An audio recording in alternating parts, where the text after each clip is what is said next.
Hej, min navn er Lille. Jeg skal være guide i dag. Det er mig, der skal guide dig gennem hele programmet. Det er mig, som skal guide dig gennem hele programmet. Lad os starte med begyndelsen.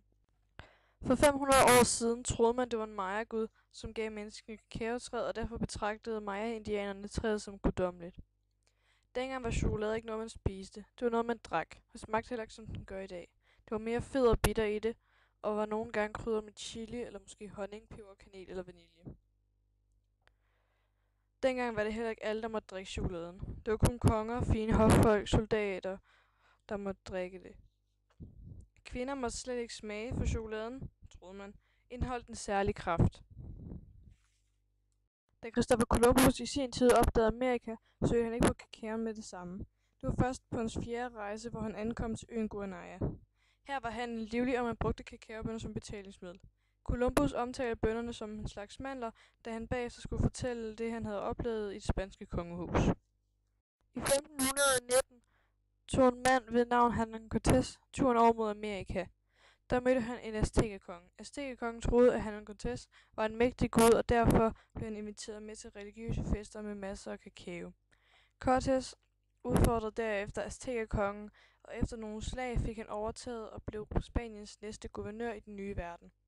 Han fik sat træer flere steder i det karibiske område og præsenterede derefter den spanske konge for kakaoen. Efter Spanien havde fat i kakaoen, tog en italiensk opdagelsesrejsende kampen op og fik fat i de første leverancer til Italien. Kakaoen kom til Frankrig sammen med den spansk-østrigske prinsesse Anna.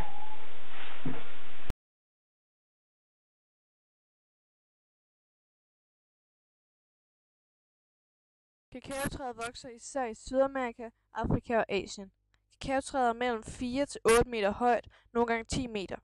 Træet har nogle rigtig smukke blomster, og der kommer omkring 50.000 blomster på hvert træ. Det er kun én blomst for hver 1000, der bliver til en kakaofrugt. Kakaofrugten er på størrelse med en lille melon. Kakaobønnerne er inde i frugten. I hver kakaofrugt er der ca. 25-30 bønner. Der er meget fedt i kakaobønner. Det hedder kakaosmør.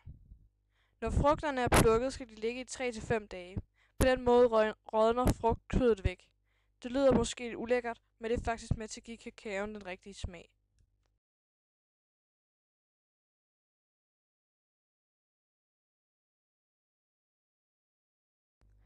I starten af 1800-tallet opfandt hollænderen Conrad van Hutten en metode til presning af kakaomasse, så en stor del af kakaosmør blev fjernet, og så der kun var kakaomasse tilbage. Produktet fik hurtigt navnet hollandsk kakao og blev en populær vare. Uden at vide det skabte han samtidig grundlaget for at lave spisechokolade.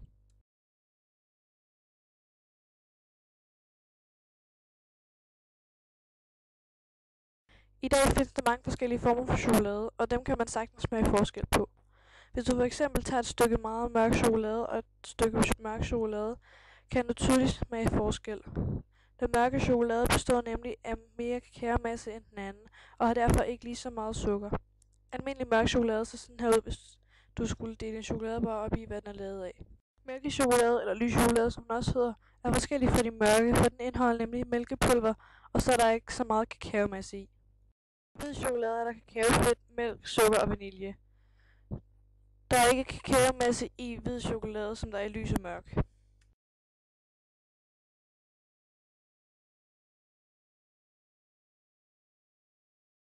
Når soldater skulle i krig, fik de tit chokolade med.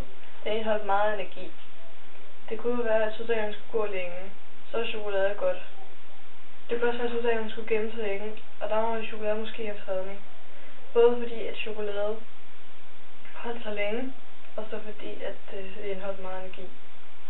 I dag får astronauter også chokolade med op i rummet. Det kan jo som sagt holde sig længe, og så er der meget energi i.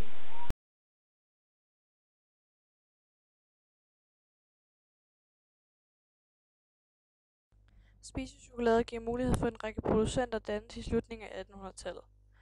Anton Berg i 1884, Frelsen i 1897 og Galler Jessen i 1872 er bare nogle få af dem. De 2 verdenskrige fik dog sat en bremse for den nye bølge af chokoladeproducenter, og råvarerne var få i starten af 1900-tallet til en gang i 1950'erne. Så kom der fart på i 1960'erne og fremover. Chokoladen blev derefter stille og roligt til en hverdagsvare. I mange lande bruger man chokolade på en helt anden måde, end vi gør i Danmark. I Mexico for eksempel bruger man chokolade i sovsen. Dette er ikke den søde chokolade, som man køber i butikkerne. Nej, det er chokolade uden sukker, som man køber i store blokke til madlavning. Chokoladen kan også give mere smag og fylde i maden. Den kan fx give mere smag i kakaoen, hvis den bliver lavet af chokolade og ikke kakaopulver.